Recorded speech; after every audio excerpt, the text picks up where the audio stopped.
Muy buenas tardes nuevamente.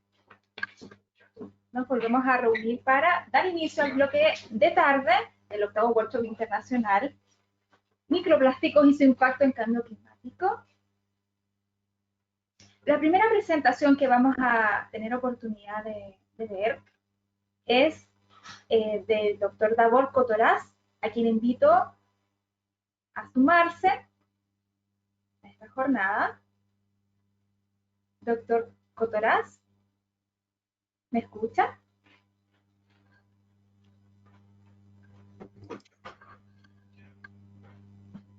Perfecto, lo estoy viendo perfecto. ¿Me escucha usted? Muy bien. Estupendo.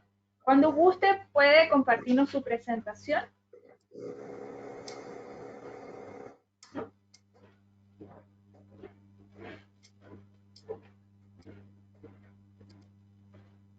Estamos viendo su escritorio y ahora su presentación. Puede iniciar cuando guste. Adelante. Muchísimas gracias. Primero agradezco a los organizadores y organizadoras por invitarme a este interesantísimo evento, workshop, y voy a presentar respecto a aspectos técnicos, científicos relacionados con estudios ecotoxicológicos aplicados a contaminantes de agua. Fue muy buena organización tener la presentación antes de la señora Torres, ya que voy a referirme bastante también al tema de normas. Voy a hablar en general sobre bioensayo de toxicidad, su aplicación en trabajos recientes respecto a nano y microplásticos, y finalmente voy a terminar con el tema de la normativa. Los estudios ecotoxicológicos, viéndolo muy general, la ecotoxicología combina la toxicología con la ecología, y su estudio se refiere a sustancias químicas tóxicas que tienen efecto en el medio ambiente y su efecto afecta directamente a organismos vivos y a poblaciones, comunidades, ecosistemas terrestres en agua dulce o marina, si estamos hablando de sistema acuícola, pero también a sedimentos y a suelos. La diferencia entre la toxicología humana y la ecotoxicología está indicada en esta diapositiva. La toxicología humana se ocupa de problemas agudos y crónicos que afectan directamente la salud humana. Se centra en las personas. Su meta es un riesgo aceptable para los receptores humanos. En cambio, lo que estamos hablando ahora, la ecotoxicología, se ocupa de los efectos sobre el resto de los organismos, incluyendo efectos crónicos agudos, y se centra en poblaciones de ecosistemas. Su objetivo es minimizar la pérdida de la biodiversidad y la integridad del ecosistema. Existen diferentes métodos para enfocarse en la ecotoxicidad, y uno de ellos, el más práctico, son los bioensayos de ecotoxicidad. Es una herramienta que se utiliza para evaluar el efecto de los contaminantes sobre componentes biológicos del ecosistema acuático. ¿Y qué ventaja tiene? Es que, en primer lugar, ayuda a conocer en forma temprana los posibles impactos sobre las comunidades debido a que se utilizan estos sistemas, estos ensayos, como monitoreo y control de las perturbaciones que generan compuestos químicos que están presentes en el ambiente. Y además, los bioensayos con organismos vivos tienen la ventaja de, porque estamos observando la respuesta completa a un ser vivo, de detectar efectos sinérgicos o antagónicos o simplemente sumativos adicionales. En el fondo, lo que más nos interesa, el riesgo mayor, son los efectos sinérgicos, porque significa que la suma de efectos de dos contaminantes que están presentes en el ecosistema puede ser mayor que cada uno sumado por separado. El problema importante que atacan los bioensayos de toxicidad justamente es que permiten dar la respuesta del total de los analitos o compuestos químicos que están presentes en el sistema, no solamente de uno. Por lo tanto, son resultados que son imposibles de ser detectados por los métodos químicos convencionales que da la concentración de cada uno, y uno puede solamente predecir qué efectos tiene cada uno de ellos. Aquí lo estamos observando directamente respecto a su respuesta en el ser vivo. Los bioensayos de ecotoxicidad se aplican en diferentes ecosistemas, en diferentes matrices ambientales.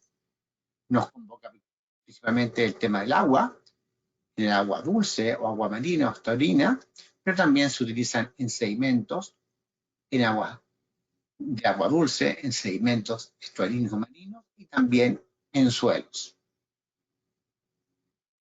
Y respecto a qué organismos se utilizan, prácticamente se utilizan todos, pero principalmente microorganismos, entre ellos microalgas y bacterias, invertebrados, insectos, anfípodos, plantas acuáticas o vasculares. La idea es que ningún organismo por sí solo es el organismo perfecto para un bioensayo, sino que nos interesa saber la respuesta del ecosistema. Por lo tanto, a lo menos debemos tener representantes de diferentes niveles de la trama trófica, constituyendo un grupo de bioensayos que se llama la batería de bioensayos, que representa, como digo, de esos diferentes niveles de la trama trófica. Uno de los más utilizados, el rey de los bioensayos en el fondo, de toxicidad aguda en sistemas acuáticos continentales o de agua dulce, es la Daphnia magna, y lo traigo aquí como por ejemplo. Lo que se observa en este caso es, utilizando neonatos de la Daphnia magna, los efectos que tienen sobre la movilidad del organismo. No vemos la muerte, pero sí que los organismos se han detenido, se han inmovilizado. Y para eso se utiliza un laboratorio con una infraestructura importante, ya que tenemos que mantener los cultivos de Daphnia para generar a partir de Daphnia magna madre los neonatos, y con eso realizar el ensayo, alimentar permanentemente los cultivos y finalmente hacer el ensayo de acuerdo a lo que está estipulado con todas las réplicas y diluciones necesarias para una muestra. En general, eso requiere tener una instalación, digamos, importante y que requiere una mantención, sobre todo personal, permanente. Y eso está presente en algunos laboratorios, pero justamente, de alguna manera, impediría que esto sea masificado por mayores laboratorios que puedan participar.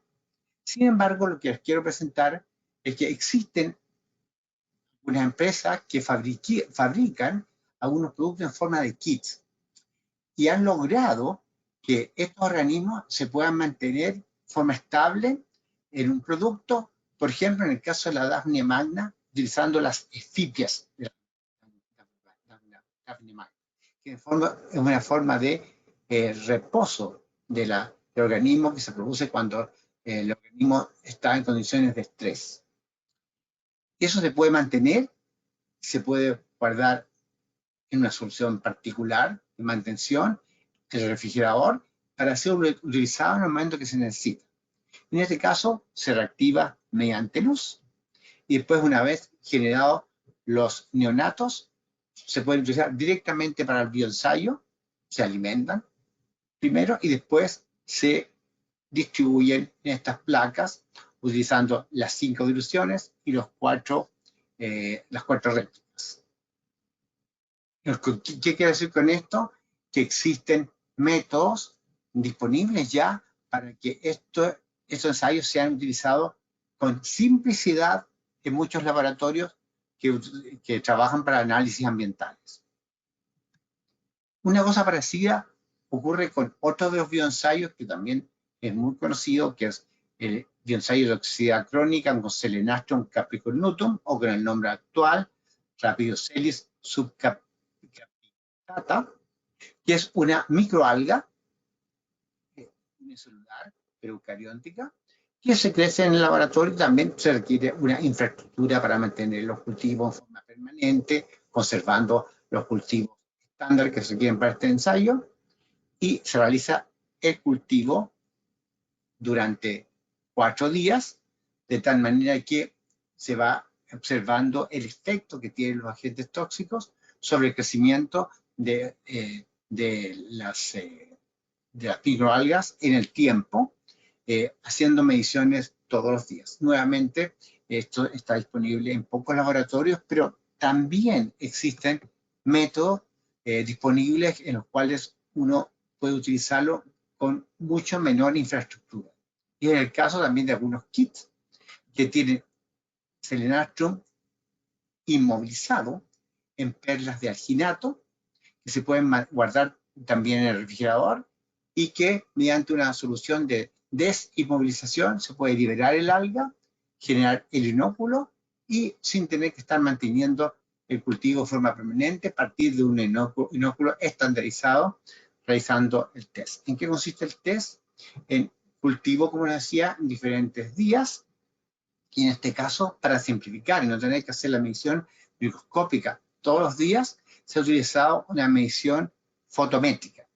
Para eso se hace el cultivo directamente en cubetas, directamente en la cubeta en la cual se hace la medición. Y las cubetas son especiales, son cubetas más largas, de 10 centímetros de largo, de tal manera que el paso de luz tenga suficientemente resolución para poder hacer la medición.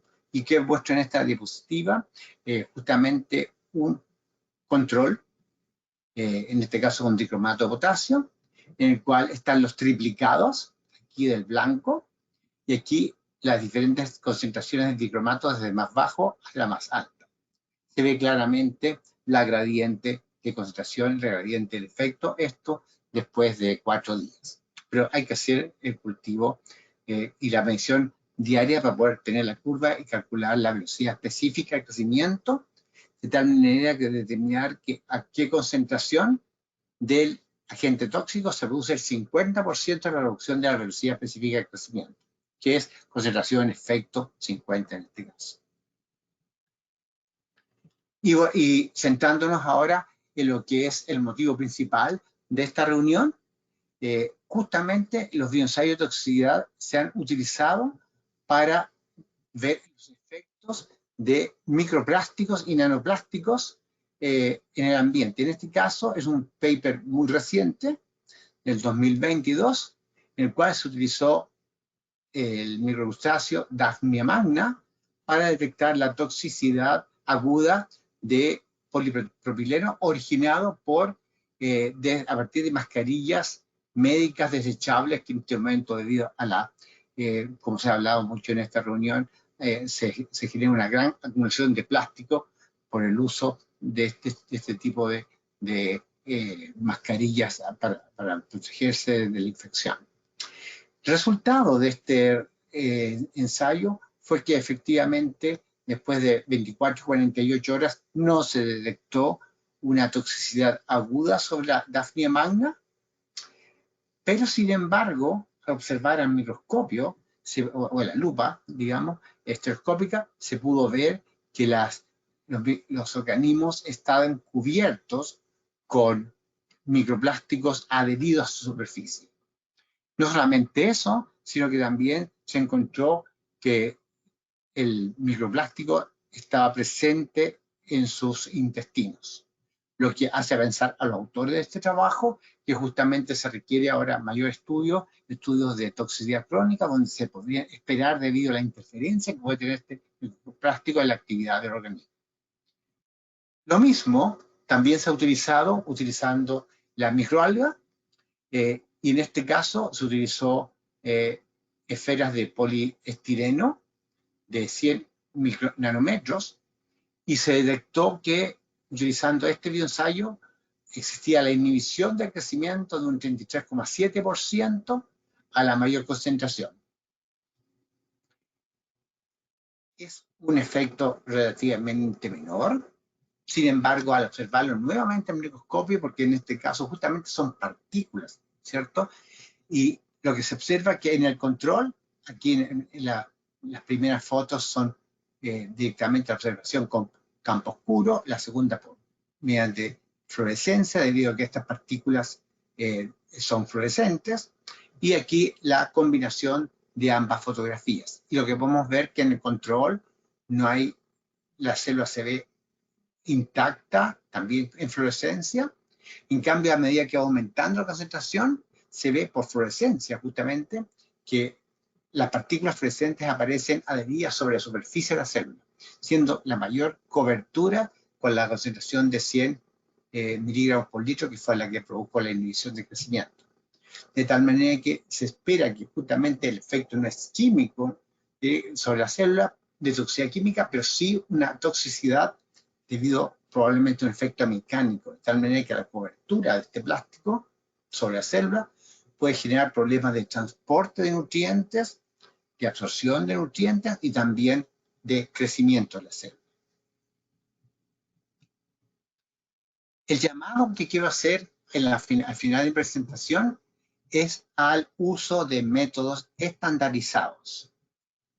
Justamente me voy a basar en un reciente paper también, en el 2018, en el cual se hizo una revisión bibliográfica de documentos reglamentarios a nivel global y se encontró que el uso de bioensayos carece de una uniformidad o de seguimiento coordinado. Se encontró principalmente que las especies y cepas de organismos de prueba varían según las organizaciones que están en las cuales estén trabajando. Usted está trabajando de forma unitaria. Que hay una mayor diversidad de organismos en las universidades y centros de investigación, lo que es bueno. Sin embargo, que se encontró que había una gran variabilidad significativa debido a intereses particulares de las organizaciones y sobre todo al enfoque particular de investigación de los investigadores. O sea, efectivamente utilizando organismos de gran relevancia por un sistema particular, se centró todo el desarrollo en eso y en vez de trabajar con métodos estandarizados, se trabaja con métodos de protocolo de laboratorio. Eso lleva que una vez que los laboratorios se reestructuran o se cierran, las colecciones finalmente desaparecen y se pierden. Por lo tanto, el llamado es a la estandarización de las condiciones de prueba, basada en normas oficiales. Y ahí justamente aprovecho la última presentación muy interesante de la señora López, en el cual habló del trabajo del Instituto Nacional de Normalización. Existen normativas internacionales y también nacionales de bioseguridad y toxicidad. Me voy a referir precisamente a los métodos ISO, pero también lo tiene la Agencia Ambiental de Estados Unidos, la Marina de Estados Unidos, etcétera, etcétera. Una de esas normas, solo a modo de ejemplo, existen muchas, pero como ejemplo, yo voy a hablar de lo que ya me referí, es la norma respecto al bioensayo de la Daphnia magna, que es la ISO 6341 del 2012, para un bioensayo de toxicidad aguda. Pero que esa norma es además equivalente a otras normas, norma de la OECD, a la norma de la ASTM, etc. Y vamos a ver que también tiene equivalencia con normas chilenas. De la misma manera, el uso de microalgas está estandarizado con esta norma ISO, que tiene su equivalencia con otras normas. Eso es lo que estamos poniendo, que es importante. A nivel nacional se ha avanzado. Está la norma de Daphnia magna del 1999, la norma de Serenastrum capricornutum del 2002, en los cuales nosotros tuvimos el gusto de poder participar junto con otras instituciones, con otras universidades, Universidad de Concepción, Universidad de Chile, también de Facultad de Ingeniería, empresas. Esas están vigentes y existen otras normas que también se han adoptado del ISO, como el PCEBRA, dos del PCEBRA. Hay una norma además de toxicidad, pero que está orientada más a validar la determinación de la DPO5. Por lo tanto, lo que se necesita en Chile son más normas sobre estos ensayos, que se utilicen estas normas y en el caso de no estar disponibles, utilizar las normas internacionales. Conclusiones de esta presentación. Los bioensayos de toxicidad son una importante herramienta utilizada para evaluar efectos contaminantes sobre los componentes biológicos de los sistemas acuáticos. Es importante que existen métodos estandarizados y que esos mismos están disponibles en forma de kit de bioensayo, lo que facilita su uso en diferentes laboratorios y da a la autoridad la posibilidad de contar con diferentes alternativas para realizar sus monitoreos. Recientemente se ha aplicado los bioensayos de toxicidad a la evaluación del riesgo ambiental de micro y nanoplásticos, que es lo que presenté. Los estudios ecotoxicológicos requieren condiciones de prueba adecuadas para obtener resultados unificados y de alta calidad, y por eso llamar a utilizar normas existentes internacionales y algunas normas nacionales del INN respecto a ensayos de ecotoxicidad. Esa es mi presentación. Muchas gracias por su atención y espero también sus preguntas.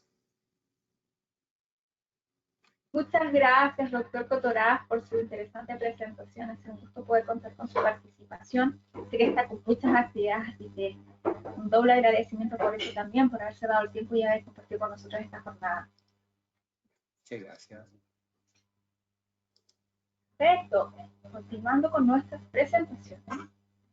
Segunda presentación de este bloque de tarde corresponde a la presentación de la doctora Carolina Marín.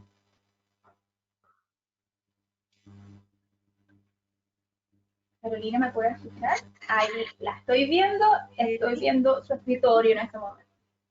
Se escucha perfecto. ¿Sí? No sé si me veo.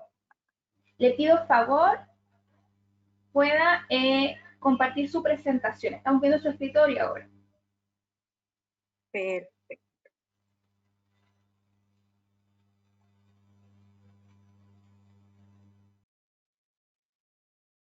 Ok. ¿Sí? Perfecto. Ok.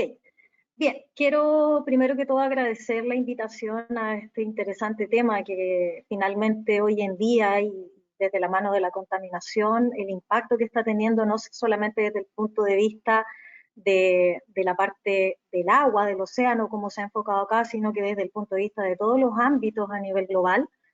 Agradezco la invitación de Fundación Rita Chile y les voy a contar un poco del impacto tecnológico que tiene la macrocontaminación, pero me voy a profundizar un poco en la nanocontaminación, que también es un proceso no solamente que está incluyendo los contaminantes que hoy en día se utilizan desde el punto de vista tecnológico, sino que también dentro de los macrocontaminantes existe la posibilidad de que disminuyan su tamaño y que se produzcan otro tipo de efectos que tampoco están tan estudiados al respecto. Bien, voy a partir comentándoles qué es lo que son las nanopartículas en general. Las nanopartículas son materiales de distinto tipo que pueden ser metálicos, semiconductores, polímeros, etcétera, donde la dimensión en la que se mueven las nanopartículas en general son menores a 100 nanómetros. Cuando hablamos de menor a 100 nanómetros estamos hablando de nanomateriales, y cuando hablamos a tamaños superior a 100 nanómetros estamos hablando de tamaños macro. Cuando nos referimos al tamaño nano, nos encontramos en este rango, donde podemos ver a modo de ejemplo que tenemos las proteínas, el DNA y los virus. Ese es el tamaño más o menos en el que nosotros hablamos en el lenguaje de nanomateriales. A diferencia, por ejemplo, de una célula o de una pelota de tenis que tienen tamaños mucho mayores, para poder entender más o menos a qué magnitud estamos trabajando.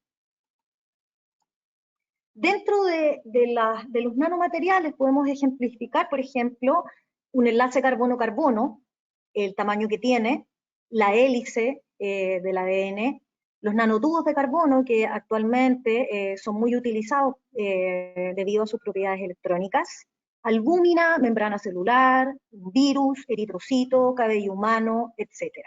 ¿Ya? Ahí podemos ver la diferencia de escala Y cuando estamos hablando de nanomateriales, ¿qué características tienen estos nanomateriales que derivan de los micromateriales que están sobre los 100 nanómetros, ¿cierto? Y de qué manera ellos pueden influir en el aspecto contaminante desde los microorganismos que existen en el agua hasta el efecto que puede tener en nosotros los seres humanos. ¿Cuál es la importancia de los nanomateriales? Primero, que las propiedades que ellos tienen, las propiedades físicas, están completamente ligadas al tamaño, que las leyes por las que se rigen ya no es referente a la mecánica clásica que nosotros conocemos, ¿cierto?, cuando describimos materiales a modo general, sino que las leyes que rigen a los materiales, los nanomateriales específicamente, están relacionados a la mecánica cuántica. Por lo tanto, estas propiedades de la materia, cuando hay una miniaturización del tamaño de la materia, las propiedades cambian, porque hay una relación área-volumen que es muy importante. Por lo tanto, tenemos nuevas propiedades cuando reducimos el tamaño de una partícula, por lo tanto, el efecto también es diferente. Si nosotros nos podemos visualizar en lo que es la relación superficie-volumen para una nanopartícula, podemos ver acá en el primer ejemplo que tenemos un volumen de 1 centímetro cúbico y un área de 6 centímetros cuadrados. Pero acá, al final, tenemos el mismo volumen de 1 centímetro cúbico, pero tenemos una área muchísimo mayor. Por lo tanto, cuando nosotros hablamos de la relación superficie-volumen, área-volumen para una nanopartícula, implica que se necesita menor cantidad para obtener el mismo efecto, por ejemplo, que puede causar una macropartícula, ¿ok? Hay una mayor eficacia de las sustancias que son nanoparticuladas, como por ejemplo una catálisis en algún tipo de reacción química, y eso hace que las propiedades ópticas, electrónicas, etcétera, que se han visto modificadas también interfieran e influyan de manera muy distinta en lo que va a acontecer en el lugar donde ellas puedan ser dispersas. La forma de donde se pueden obtener estas nanopartículas tienen dos enfoques distintos. Uno que es el enfoque descendente, que digamos que es de arriba hacia abajo, que se llama top-down, que es que partimos de un material sólido, lo convertimos en polvo y después tenemos un material nanoparticulado.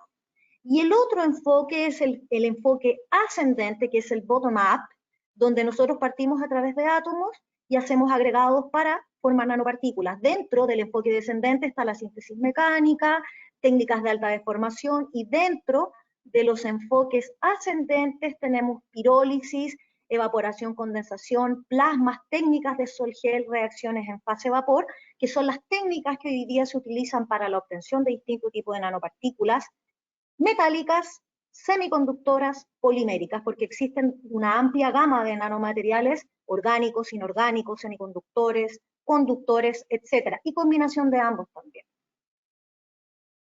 A modo de eso les muestro un ejemplo acá, que tenemos nanopartículas de oro de diferentes tamaños, y a medida que el tamaño aumenta, la coloración que da en el espectro también cambia, porque las propiedades ópticas que tienen las nanopartículas también se ven influenciadas con respecto al tamaño. Y eso cuando está, por ejemplo, en un efluente acuático, también tiene una diferencia. Si nosotros tenemos la luz, la fuente de luz del sol, ¿cierto?, que está incidiendo en alguna nanopartícula, va a tener una reacción distinta referente al tamaño que esta nanopartícula tenga. ¿Ok? Dentro de las formas de las nanopartículas, también es un parámetro que está relacionado a las características que ellas tienen. Podemos tener nanoplatos, podemos tener flores, podemos tener nanopartículas, podemos tener nanohilos, etcétera. Nanotubos de carbono de pared simple, de pared doble, de pared triple, con organizaciones diferentes que los pueden hacer conductores y o semiconductores, y que hoy en día es una de las grandes investigaciones junto al grafeno, que son nanopartículas alótropos derivados del carbono, donde también podemos tener impactos diferentes dependiendo de las propiedades físicas, el tamaño y la configuración geométrica que éste tenga. ¿De acuerdo?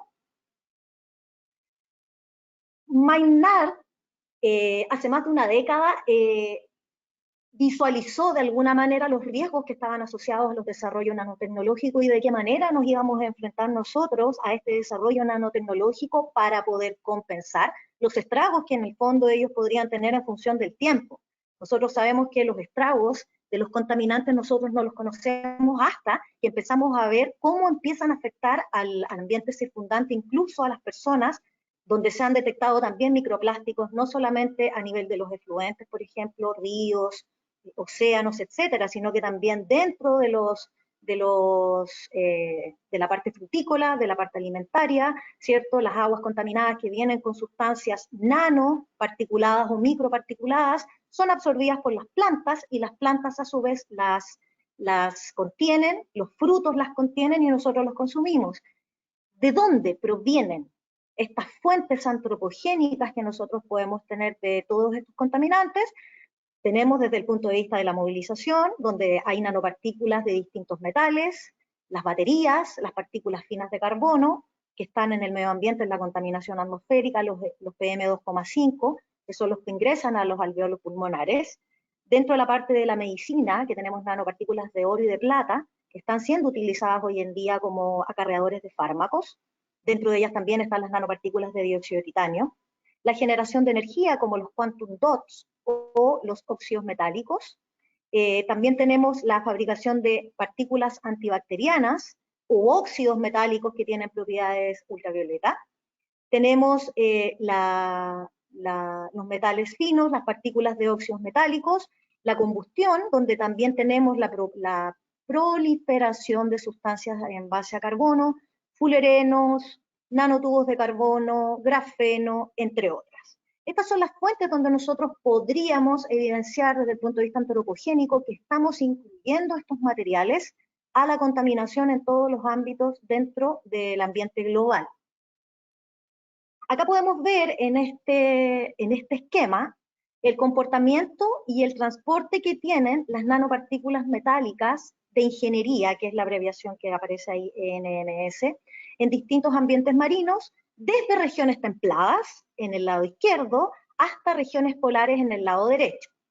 Se muestra la estabilidad que tienen estas nanopartículas, la disolución que van teniendo en función del tiempo, que va haciendo como una especie de cadena donde se va distribuyendo, la interacción que hay, la formación de ecocoronas a medida que aumenta la salinidad, por ejemplo, y en el lado derecho, en las zonas polares, de qué manera también interactúan, hay sedimentación y hay una resuspensión. Nosotros sabemos, ¿cierto?, que en las aguas polares, las aguas frías, hay un sumidero de contaminantes, se han encontrado grandes cantidades de micropartículas que están contenidas en las zonas polares, y no solamente eso, sino que en la parte antártica también se han logrado evidenciar de manera muy escasa, muy escueta hasta el momento, que hay vestigios de nanopartículas también que están interactuando.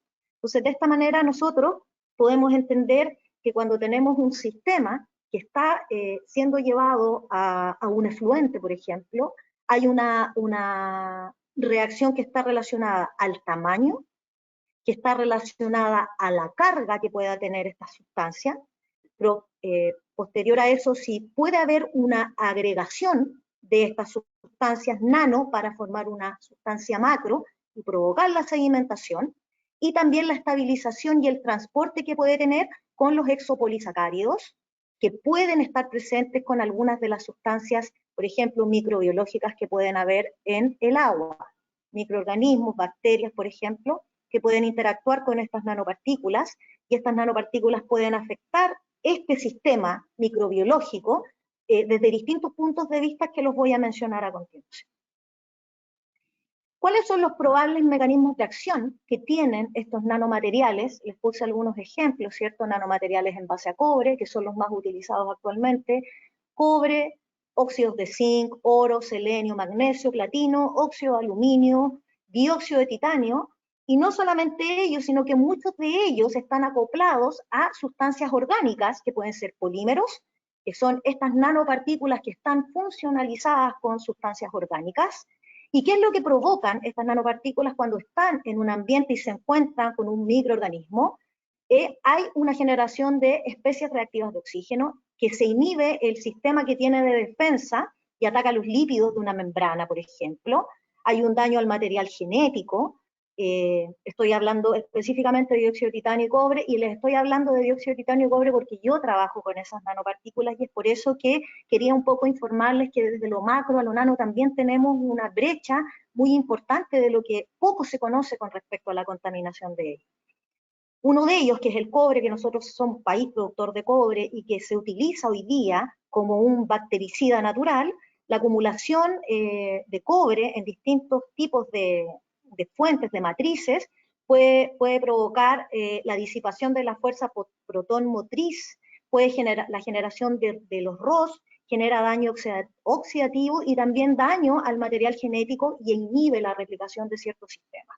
Por lo tanto, cuando nosotros nos referimos a que una nanopartícula tiene una aplicación tecnológica y que dentro del desarrollo nanotecnológico ha sido muy positivo, no solamente desde el punto de vista biológico, farmacológico, sino también desde el punto de vista de la parte de almacenadores de memoria que están trabajando actualmente con nanopartículas, desde el punto de vista de las eficiencias de las celdas, por ejemplo, fotovoltaicas, los almacenadores de energía, que también son muy eficientes, pero el problema que trae detrás la utilización de nanopartículas desde el punto de vista tecnológico está muy escasamente investigado y ya se conocen los estragos que puede desarrollar dependiendo del efluente donde se encuentre. Acá les muestro una nanopartícula de plata que se utiliza mucho, ¿cierto? Hoy en día si nosotros vemos los detergentes, que están hechos en base a nanopartículas, ¿cierto?, de plata, que limpian, son desinfectantes, y que dentro de eso también nosotros tenemos sustancias orgánicas, polímeros orgánicos que actúan como surfactantes dentro de los detergentes que van a los cursos de agua. Nosotros podemos ver que ellos interactúan con la materia orgánica que puede haber en el efluente donde está siendo desechado este material, ¿cierto? Puede reaccionar también con el plancton acuático que exista en ese medio, y va a depender de qué, va a depender de las condiciones ambientales y la química del agua. ¿A qué nos referimos de las condiciones ambientales? Primero, tenemos que ver si en ese lugar circundante la temperatura que hay en el agua, las corrientes oceánicas que hayan en el agua, si son aguas abrigadas o son aguas abiertas, si la demanda química de oxígeno, la demanda bioquímica de oxígeno, el pH que esté circundante, dependiendo si estamos hablando de aguas o no contaminadas, etcétera, ¿ya? Un ejemplo de ello, yo soy de la región de Valparaíso y hago referencia a eso porque nosotros tenemos una zona de sacrificio que es Quintero, donde todo lo que tiene que ver con el agua circundante tiene características distintas a una bahía normal, por todo lo que tiene que ver con la contaminación que viene de la parte minera, la contaminación que viene por parte de los ductos de gas que hay, entre otras. Y nosotros estamos haciendo investigación en terreno, justamente ahí como una zona de sacrificio, y también estamos llevando a cabo esto de las nanopartículas que están contenidas en alguna matriz, de qué manera pueden afectar o no el sistema biótico circundante.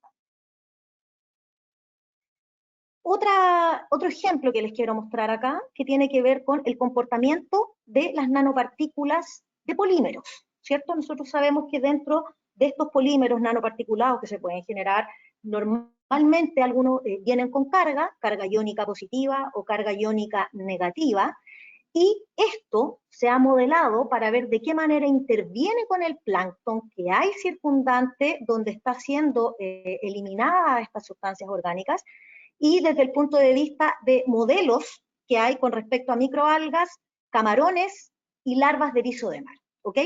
Tenemos absorción a las cadenas de las algas por ingestión o excreción, y tenemos también que hay una alteración en el comportamiento y la modulación y malformaciones.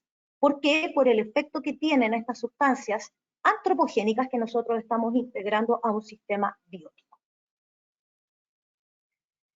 Acá en la última gráfica, en el último esquema que les muestro aquí, hay una representación conceptual de las respuestas toxicológicas que tienen a través de especies marinas a diferentes niveles de organización. Entonces tenemos a la parte celular en el lado izquierdo, ¿cierto? Tenemos la proteína, tenemos la apoptosis de una célula, tenemos los ROS, DNA, etcétera.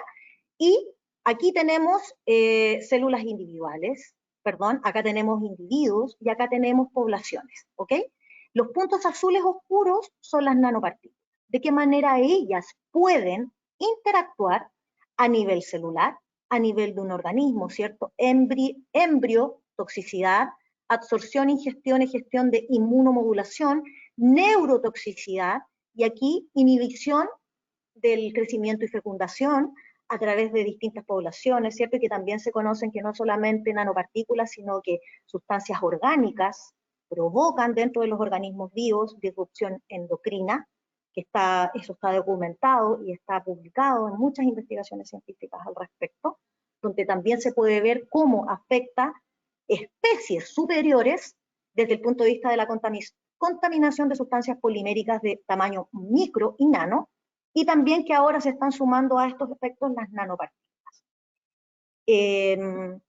Traté de explicar lo más pedagógico posible toda la parte de nano, y me di la libertad de poderles explicar y poderles mostrar desde el punto nano que estamos en una escala un poquito más pequeña de lo macro, porque si bien todo lo macro que hoy día estamos viendo desde el punto de vista de los plásticos que se han encontrado en alimentos, se han encontrado en personas por la ingesta, en alimentos, no solamente desde el punto de vista de alimentos que provienen del medio ambiente acuático, sino que también en frutas y verduras, hortalizas, sino que el impacto nano es mucho más delicado porque el estar en contacto con una nanopartícula me atraviesa la membrana celular de la piel. Por lo tanto, el trabajo que hay detrás de eso, las técnicas que se tienen que emplear y cómo nosotros vamos a poder prevenir que todos estos materiales, estos nanomateriales puedan acceder a las matrices de distinto tipo biológico que nosotros tenemos, cuál es la responsabilidad que nosotros como científicos, me incluyo, tenemos frente al desarrollo tecnológico y por otra parte al impacto que este desarrollo tecnológico tiene, no solamente desde el punto de vista de las enfermedades, etcétera, que yo les he mostrado que se puede suceder, sino que de qué manera nosotros logramos sacar del medio ambiente a estos contaminantes. A modo de conclusión les puedo comentar que yo, si bien trabajo en un área nanotecnológica que es de aplicación, también que yo soy química, trabajo también en colaboración con el área biológica, con colegas de otras universidades.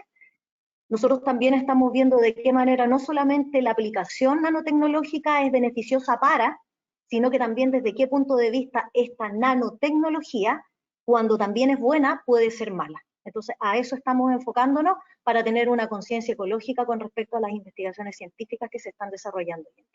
Muchas gracias.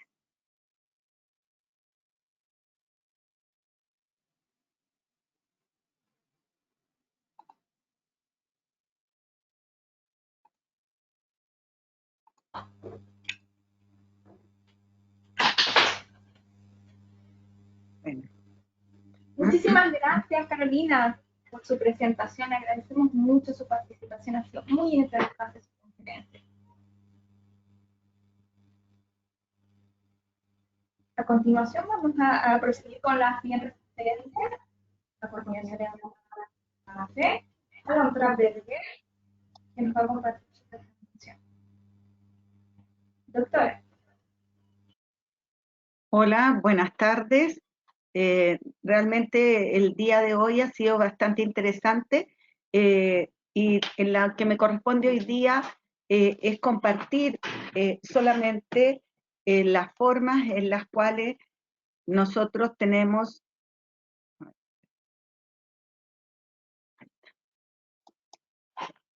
hemos ido incursionando en algunas aplicaciones precisamente para ver alternativas en lo que respecta al tratamiento de aguas que estén contaminadas con este tipo de productos. Es por esa razón que en el 2017, a raíz de una empresa que era del rubro petrolero, que necesitaba tratar algunos pozos que estaban contaminados con plastificante, se nos solicitó nuestro apoyo, dado que en todas las alternativas que ellos estaban teniendo el monitoreo y control no estaban llegando a conclusiones que les permitieran, por un lado, cuantificar su riesgo y por otro lado, tampoco tenían claro si eventualmente esto ya había superado la etapa y tenían la posibilidad de poder destinar esa zona o esos terrenos a otra alternativa. Como ya se dijo en la mañana en una forma bastante detallada por parte de la doctora Laura Tamayo, respecto de la degradación de plástico, solamente retomar algunas ideas y en las cuales nosotros nos fundamentamos para poder hacer el presente estudio. Sabemos que la radiación UV es uno de los factores importantes en la degradación y que al final los plásticos los transforma en unos elementos frágiles y quebradizos. Sabemos también que la degradación química también da una posibilidad para tratar de disminuir estos contaminantes en el medio ambiente. Se conoce también la degradación por acción de microorganismos del suelo o del agua, pero en lo que nos compete a nosotros nos interesaba identificar cuál era el comportamiento de estos contaminantes frente a una serie de biorremediadores que están validados por la EPA desde el año 72 y que básicamente no se componen de un solo agente biorremediador, sino que son mix que tienen mezclas de bacterias no patógenas con hongos ya asociados. Y es por esa razón que era bastante interesante, porque dentro de la ficha técnica que se adjuntaba, se podía visualizar que estos microorganismos eran bastante inocuos de acuerdo a la evaluación de la EPA, y que nos permitían no solo hacernos cargo de los tratamientos habituales de RILE, sino que también permitían de alguna forma llegar a ser una alternativa para el tratamiento de aguas contaminadas con plástico. En este caso, específicamente con un plastificante, que quizás uno de los más complejos, como se dijo también en la mañana por la doctora Tamayo, corresponden al oftalato. Ahora, en esta evaluación se consideraron muestras representativas de esta industria, ¿ya? Y al final nos quedamos con una de ellas, que era la que tenía mayores concentraciones del contaminante y que nos permitía tener muestras repetitivas y una muestra que fuera bastante representativa. Estas se mantuvieron algunas con oxigenación mediante el burbujeo, ¿ya? Y otras simplemente no se les aportó aire ni fueron tampoco movilizadas. Cosa de, en alguna forma, remediar las peores condiciones que podríamos tener en el medio ambiente y lograr algunos resultados interesantes en esta aplicación in vitro que se hizo. Se observaron estas muestras y se controlaron con espectroscopía infrarroja en tiempo cero y hasta las 72 horas, y posteriormente las muestras que fueron positivas se cuantificaron a los 14 días mediante cromatografía gaseosa. Los biorremediadores, como todos ya ustedes conocieron un poco de la presentación de la doctora Tamayo, también son agentes biológicos no patógenos.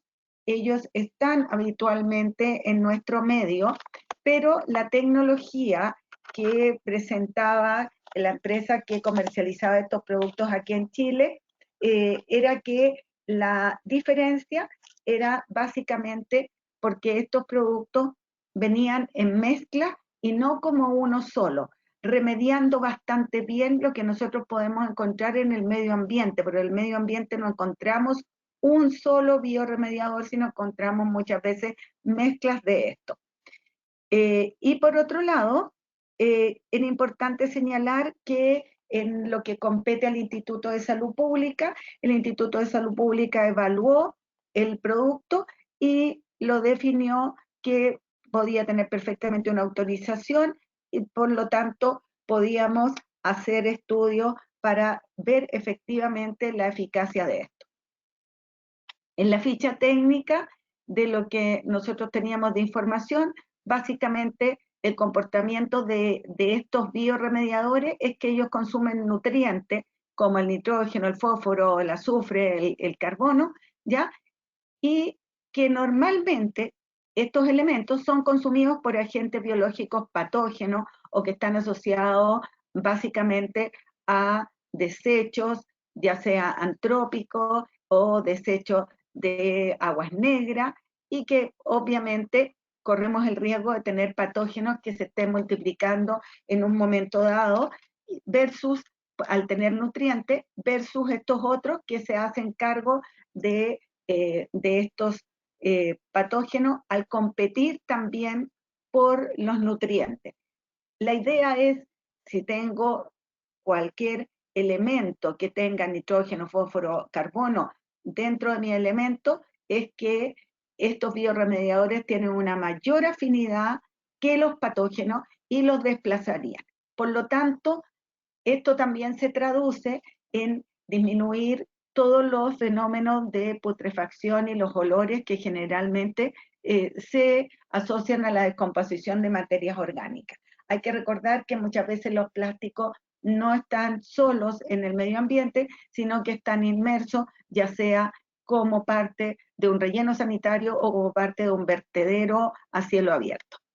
Ahora, los biorremediadores compiten con los patógenos al utilizar los mismos nutrientes. Esto les permite a ellos multiplicarse y indirectamente controlar las emisiones hacia el medio ambiente respecto de los olores. Por otra parte, estos biorremediadores tienen la particularidad que mientras exista disponibilidad de contaminantes, o sea, de nitrógeno, fósforo, carbono, ellos, asociados a algún tipo de producto en especial, ellos van a seguir una multiplicación espontánea a temperatura ambiente, ¿ya? Y con oxígeno presente, pero que bajo condiciones en que los nutrientes, entre comillas, ya sea nitrógeno, fósforo, carbono, disminuyan, ellos automáticamente detienen su crecimiento y simplemente desaparecen del medio ambiente, ya sea esporulando o quedándose ahí esperando un nuevo contaminante. Por lo tanto, la EPA los tiene considerados como elementos seguros para el tratamiento de diversos tipos de contaminantes antrópicos y algunos contaminantes químicos también. Pero la pregunta era, ¿cómo se iban a comportar estos con contaminantes específicos como eran los plásticos?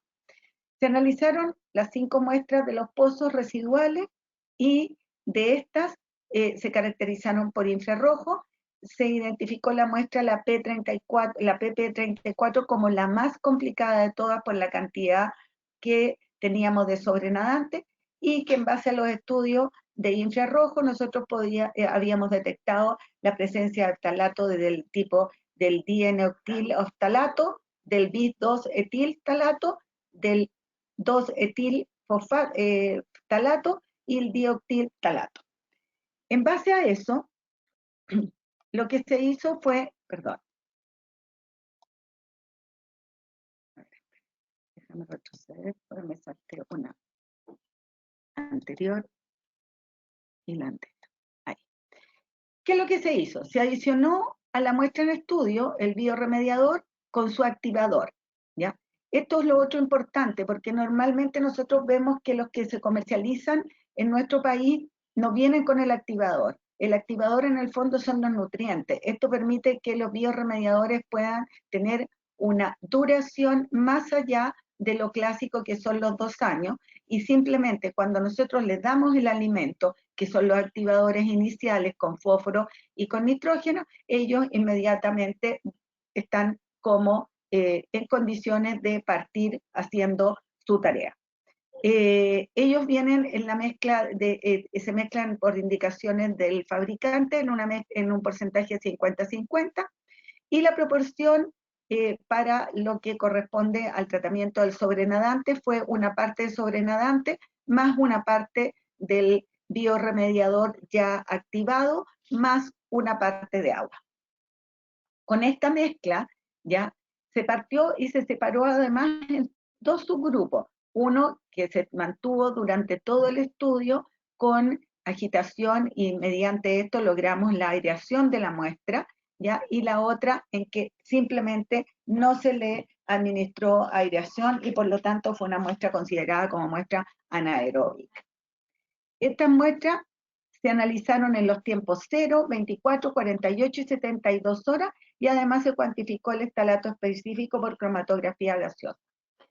Se realizaron las observaciones ya señaladas, ya en las muestras que dieron positivo más allá de las 72 horas, además se hicieron estudios a los 14 días por infrarrojo, se colectaron muestras de 2 ml de mix hasta de los antes señalados y se buscaron las identidades con distintos tipos de talato para obtener el porcentaje de identidad en cada una de las muestras.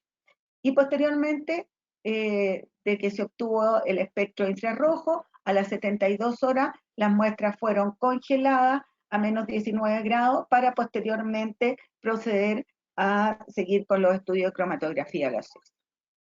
Aquí tenemos las muestras originales, ya que tenemos un 96,9% de identidad con el dietil oftalato, con el CAS 1178420. Y posteriormente tenemos identidades menores, ¿ya? ¿Eso qué significa? Significa que esta identidad, al bajar las probabilidades de que encontremos estos, van bajando también en cantidades en la muestra. ¿Por qué nos interesaba analizar los talatos?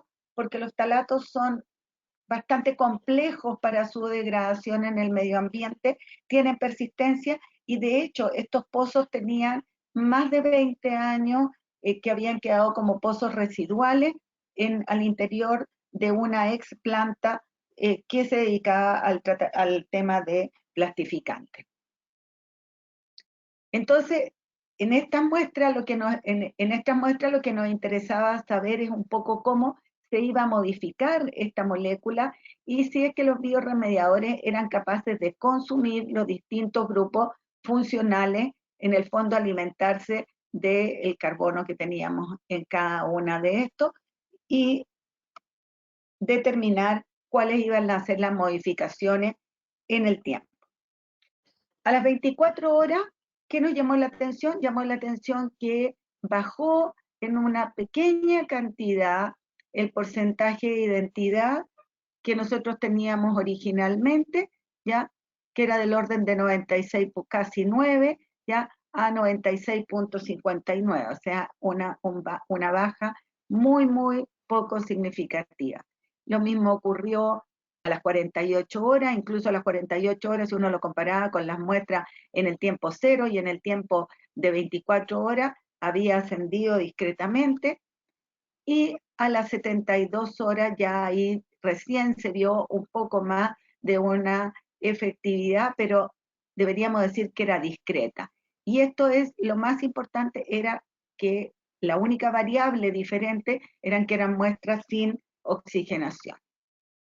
Aquí tenemos en resumen de lo que se observó para las muestras con biorremediadores, el sobrenadante del oftalato y sin uso de oxígeno, que vimos que era bastante de mala calidad, y recién a las 72 horas podíamos ver algo, pero que no era más allá de un 2% de cambios en la identidad. Por tanto, estas muestras pasaron definitivamente a ser cuantificadas el día 14, ¿ya? Y el día 14 pudimos tener una lectura de 452,7 del etilexilftalato por cromatografía gaseosa. Esta es la técnica que utilizamos, ahí están los tiempos de retención, ¿ya? Y aquí tenemos la sensibilidad del método de tanto del nivel de detección como el nivel de cuantificación. Se procedió posteriormente al tratamiento de la serie de las otras muestras, pero con la única variable distinta que era la oxigenación, y se hicieron las cuantificaciones por cromatografía gaseosa, ¿ya? Que aplicaron para la muestra en el tiempo 0, en el original de 396 microgramos por ml. Ahí tenemos ya en el tiempo 0 la muestra. En el tiempo 0 la muestra, ¿ya? Y vimos que en el tiempo específico de lo que correspondía a los tiempos de 24 horas, ya no se detectaban concentraciones y lo mismo ocurrió en el tiempo 48 horas. O sea, lo que nosotros cuantificamos fue significativamente importante y nos permitió rápidamente limpiar la muestra bajo condiciones de oxigenación de esta. En resumen, ¿qué es lo que podemos establecer con este estudio preliminar? Que en los mix con biorremediadores asociados a oxigenación, el contenido de ftalato ya en el tiempo 0 fue certificado entre 98.9, ya que para estas mismas muestras con biorremediadores y oxígeno, en el tiempo 24 y 48 ya no se detectó el ftalato, ya contrario a las muestras en que nosotros trabajamos sin oxígeno y en que ellas definitivamente se identificaron por IR hasta más allá de 72 horas y se cuantificó incluso a los 14 días concentraciones que persistían siempre altas de contaminantes. Comparativamente, las muestras tratadas con biorremediadores y oxigenación rápidamente se negativizaron. La identificación por cromatografía gaseosa no fue detectable a partir de las 24 horas de tratamiento. Ahora, sabemos que esta es una muestra, que hay que seguir trabajando en esta línea, ¿ya? Y estas alternativas son alternativas in vitro, pero que pueden ser aplicadas en los casos específicos a este plastificante. Hay que seguir investigando respecto de extrapolaciones, aplicaciones en sistemas de tratamiento de agua o eventualmente a materiales que se quieran de alguna forma que estén contaminados con plástico y específicamente ftalato, y también extrapolar al medio ambiente como son los océanos, porque ahí tenemos otras variables, como también la doctora Garín ya lo dijo, tenemos distintos comportamientos cuando tenemos aguas duras, aguas totalmente distintas, y tenemos también cambios por el pH y tenemos también cambios, obviamente, por la salinidad. Por lo tanto, este es un estudio preliminar que es bastante interesante porque nos ofrece algunas alternativas nuevas para poder participar o ingresar a la remediación. Si hay alguna pregunta. Si no hay preguntas. Muchísimas gracias, doctora, por su interesante presentación. Extendemos la invitación a todos quienes estén interesados en realizar, tengan alguna inquietud para los conferencistas que hasta el momento han dictado sus charlas, lo pueden hacer a través de los mensajes y nosotros los vamos a revisar y vamos a compartir con los ponentes. Vamos a continuar con la presentación de la doctora Melissa Churges, a quien voy a invitar a sumarse a esta jornada. Doctora, ¿me escucha? Sí, Natalia, escucho perfectamente. Perfecto.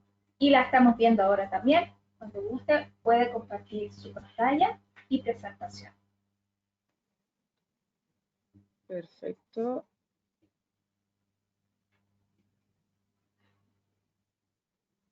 Estamos. Estupendo. Adelante, cuando quiera. Bueno, hoy ahora en la tarde les voy a hablar de un tema que nos compete a todos, sobre todo con esto de que también estamos con restricciones de un recurso muy valioso que es el agua y que siempre se ha presentado como una alternativa de obtención de agua, todo este tema de las plantas desalinizadoras, en consideración a que el océano recubre una gran parte de la superficie del planeta. Entonces, como desafío está este tema de que las plantas desalinizadoras, ¿cuál es su relación con los microplásticos principalmente? Entonces, ya se ha hablado mucho de esto, del ciclo de los microplásticos, cómo son ellos capaces de ingresar a los ecosistemas a través de ya sea la diseminación intencional o no intencional de macroplásticos y también de algunos microplásticos en los distintos cursos en los distintos componentes del ecosistema, eventualmente llegando a los cursos de agua. Se describe que existen métodos que permiten remover los microplásticos en las aguas de desecho, o sea, aquí estamos hablando de lo que es las aguas de cuando uno, por ejemplo, lava la ropa, se baña, etcétera, o también de agua de procesos productivos. En general, está descrito que más del 95% de los microplásticos presentes en las aguas corresponden a aquellas partículas de tamaño inferior a 10 micras. En el proceso de lo que se describe como el tratamiento primario, o sea que estamos hablando más que nada de la remoción de los detritos, el utilizar arena y obtener los lodos activados. En ese proceso uno es capaz de remover de un 76 a un 94% de los microplásticos cuyo tamaño se encuentre entre 10 y 5.000 micras, y el remanente principalmente se corresponde a lo que son las fibras más que fragmentos. O sea, estamos hablando de una gran parte corresponde a microplásticos secundarios. Por otra parte, cuando ya pasan a lo que es el proceso secundario del tratamiento de aguas, se puede remover hasta un 99% del remanente. Y con el tratamiento terciario se puede llegar a una captación por sobre el 93% de todas las partículas que se encuentran con tamaño inferior a 500 micras. Entonces, ¿en qué consisten principalmente estos tratamientos terciarios? Son los procesos de filtración y flotación, y el más eficiente de todos los procesos es el bioreactor de membrana. A modo general, se describe que en un reactor biológico se puede recuperar más del 72% de los microplásticos, pero está el riesgo de incrementar las concentraciones de microplásticos de menor tamaño, dado por una acción mecánica y una acción biológica, lo que lleva a fragmentación de estos plásticos. Por otra parte, cuando estamos en la fase del tratamiento terciario, que es usualmente para eliminar los potenciales residuos microbiológicos, ahí nosotros lo que se suele hacer son los tratamientos con luz UV. Esto, si bien puede permitir remover más del 77% de los microplásticos, puede incrementar las reacciones, porque lo que produce también en parte es el envejecimiento de estos microplásticos.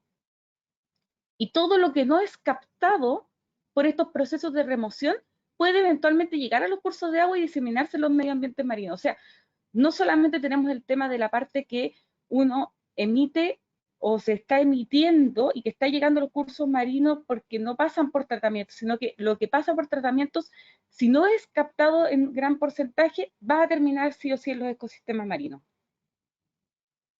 Entonces, ante esta premisa, existe que hay una alternativa para la captación desde los ecosistemas marinos, que serían las plantas desalinizadoras.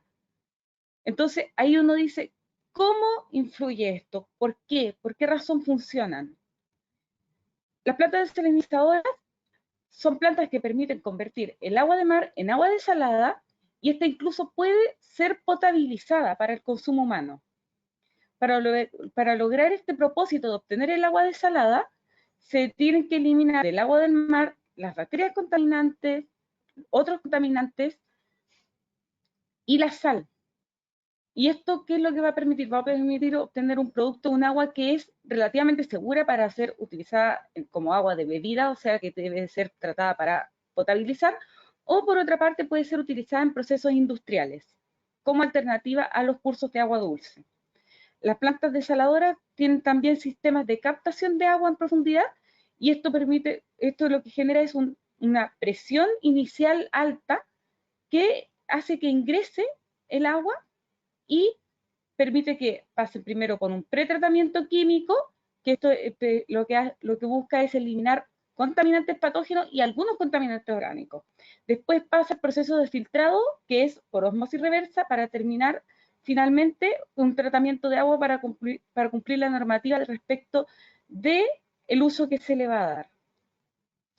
Del proceso propiamente tal se obtienen distintos subproductos, se podría decir. No solamente el agua desalada, que es la que puede ser eventualmente potabilizada, que es lo que nos va a permitir dar una respuesta al tema de la escasez hídrica, sino que también por otra parte se obtiene un subproducto que se llama salmuera, que en general es considerado un desecho, un residuo del proceso, y sal se puede obtener incluso. Que eso todo depende del tratamiento que se le dé al remanente concentrado, y que también hay algunos procesos de producción de agua desalada de estas desalinizadoras que aprovechan el tema de la fuerza con la que ingresa el agua para hacer girar turbinas y generar energía eléctrica. O sea, lo aprovechan de entrada y de salida estas aguas que van a ir con gran velocidad. ¿En qué consiste el proceso de osmosis reversa? En sí lo que se utiliza es una membrana semipermeable que permite eliminar todo material orgánico, sustancias coloidales, bacterias, etc. Y lo que obtenemos como resultado es un agua desalinizada, o es prácticamente un agua que podría ser considerada desmineralizada. O sea, no solamente remuevo otros componentes de tamaño importante como serían bacterias, como ya lo vimos en unas presentaciones anteriores, que las bacterias son de un tamaño mucho más grande,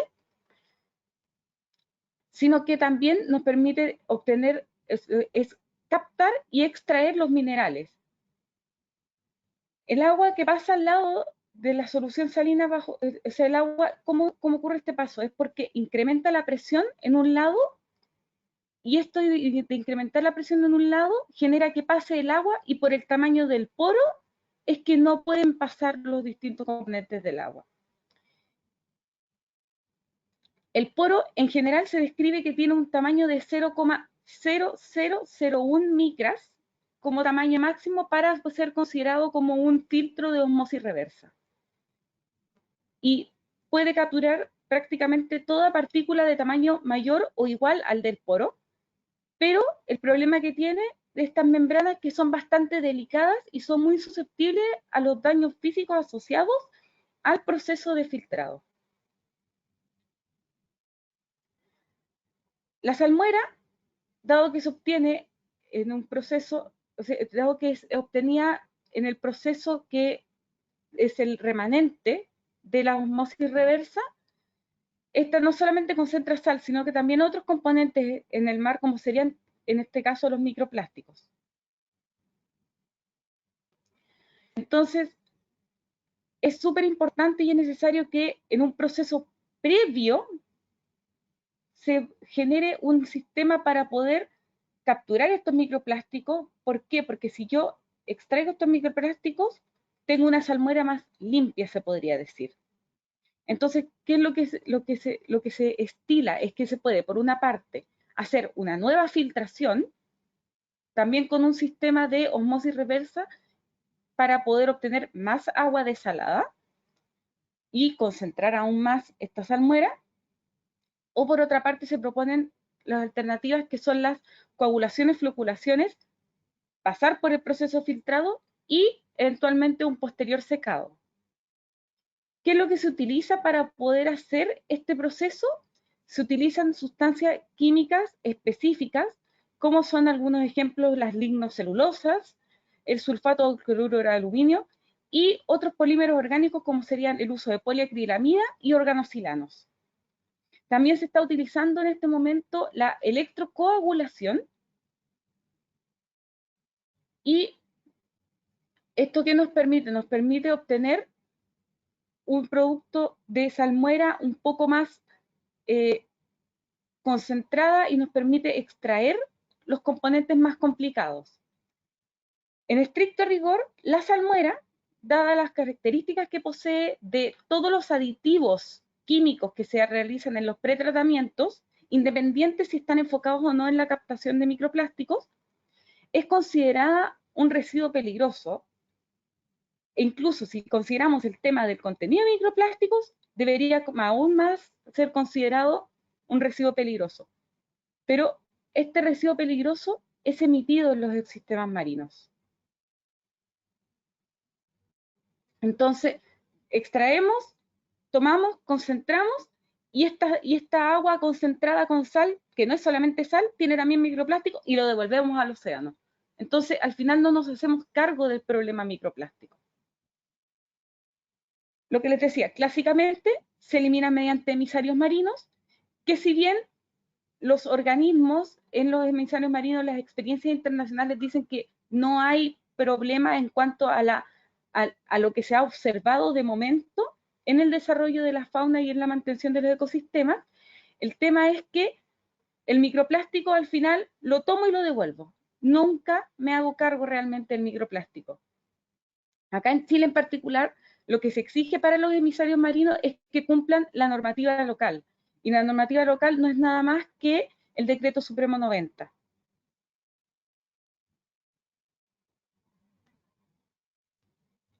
Entonces, como les estaba diciendo, las alternativas de manejo de estos microplásticos sería principalmente recurrir a lo que es un refiltrado, que es de alto costo. ¿Por qué? Porque yo lo que necesito para hacer este refiltrado es tener un segundo filtro de osmosis reversa. Y ya el primer filtro de osmosis reversa tiene un costo alto. Al tener un segundo filtro voy a duplicar el costo. Y por otra parte, tengo que ir limpiando o recambiando los filtros de manera bastante frecuente. ¿Por qué? Porque el poro es pequeño, se va a ir dañando con los microplásticos, y estos microplásticos incluso al tratar de pasar por el poro pueden, si es que están envejecidos, fragmentarse aún más. Entonces, requiere cierto cuidado al respecto. Por otra parte, una segunda alternativa es el tema de la captación con químicos, que son los químicos que ya vimos, que eran las lignocelulosas, los organosilicatos, etc. ¿Y qué es el tema con esta parte? Si bien es de un menor costo, la sal, uno si es que no la separa de estos microplásticos, o sea, solamente hace el proceso de coagulación, floculación, sedimentación, filtra y toma este material filtrado y lo seca, efectivamente voy a tener una sal, pero que va a estar rica en microplásticos. Esta sal rica en microplásticos debe sí o sí incinerarse o manejarse como un residuo peligroso.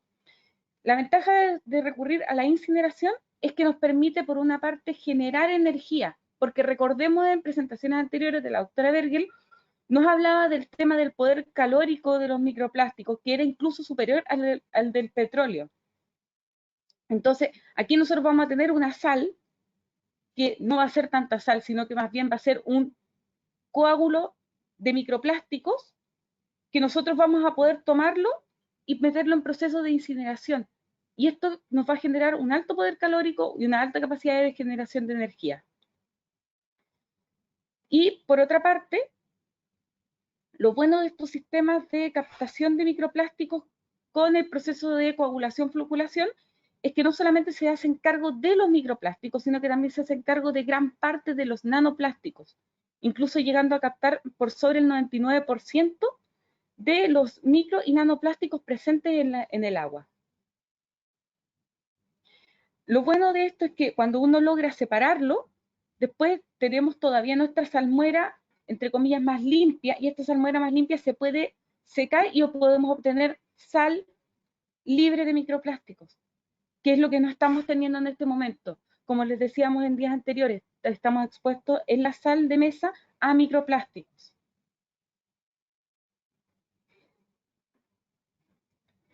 Ya hablando un poco lo que es la visión normativa de residuos de microplásticos asociados a las desalinizadoras, Naciones Unidas, con respecto a los microplásticos y a las desalinizadoras, lo que recomienda en general es que hay que mejorar la integración de la protección de los ecosistemas costeros y marinos en cuanto a las políticas, en particular cuando se está en temas relacionados con las amenazas ambientales que pueden estar causadas por incremento de nutrientes, o sea, estamos hablando del tema de contaminación con materia orgánica. Por otra parte, aguas residuales. En el caso de las aguas residuales, hace explícita mención al tema de, por una parte, las descargas de lo que es la parte de manejo sanitario de aguas, y también a las descargas de agua proveniente de desalinizadoras. ¿Por qué? Porque se considera el residuo de la desalinizadora, llamado salmuera, como un material peligroso. Eso es la concepción de Naciones Unidas.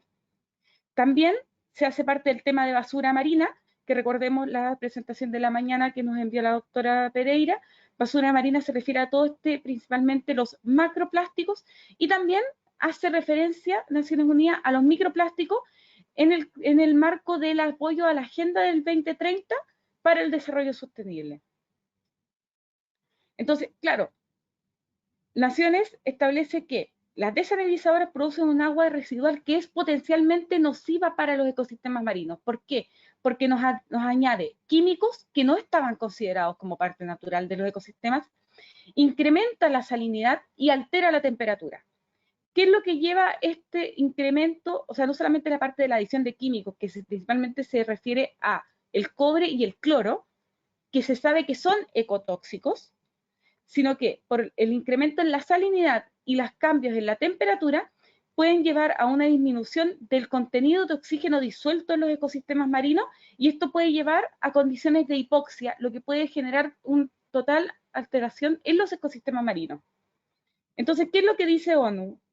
Dice que las aguas, previo a la eliminación en cursos de agua naturales o en océano, deben ser tratadas con el motivo de reducir los aditivos químicos que fueron incorporados como parte del proceso natural, o sea, con el proceso normal de la desalinizadora. Y por otra parte, se deben aprovechar otros recursos derivados de esta salmuera, que sería la producción de sal comercial, la recuperación de metales.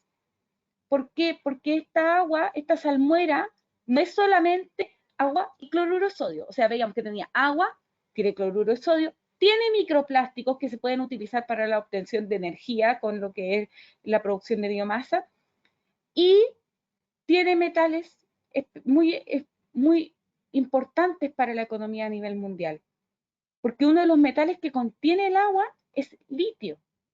Y en este momento el litio, quien tiene litio, tiene un recurso económico gigante, porque es la alternativa para el tema de los sistemas energéticos actuales.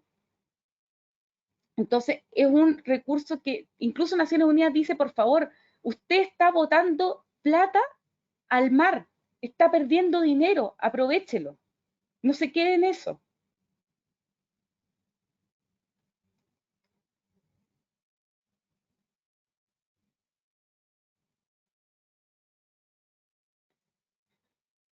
Con respecto a si existen o no normas de calidad de estos temas en el marco de las desalinizadoras, no hay una norma de calidad real, sino lo único que se exige por parte de la autoridad es el cumplimiento de las normativas para, ya sea si el agua va a ser derivada para consumo, que cumpla la normativa de agua potable, pero si va a ser el tema de emisión en cursos de agua natural o en ecosistemas marinos, debe cumplir el Decreto Supremo 90 en el caso de Chile, y a nivel internacional lo que se recomienda es que si se va a consumir para humano, monitoree que me cumpla el tema de consumo humano, y ahí en el monitoreo de consumo humano, la Unión Europea exige que se deben medir y evaluar los niveles de microplásticos, solo si estas aguas van a ser para consumo humano.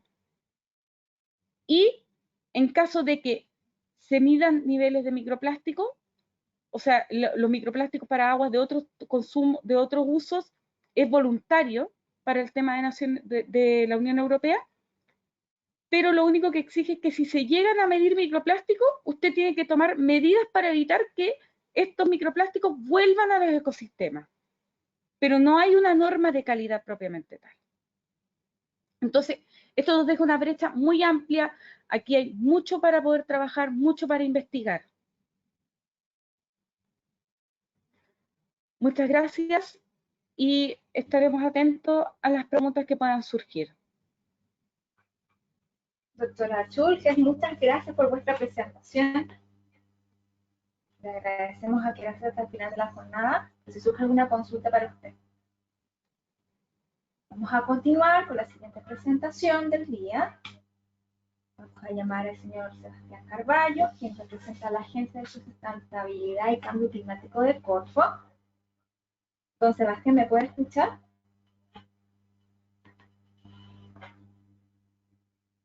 Lo estamos viendo en este momento.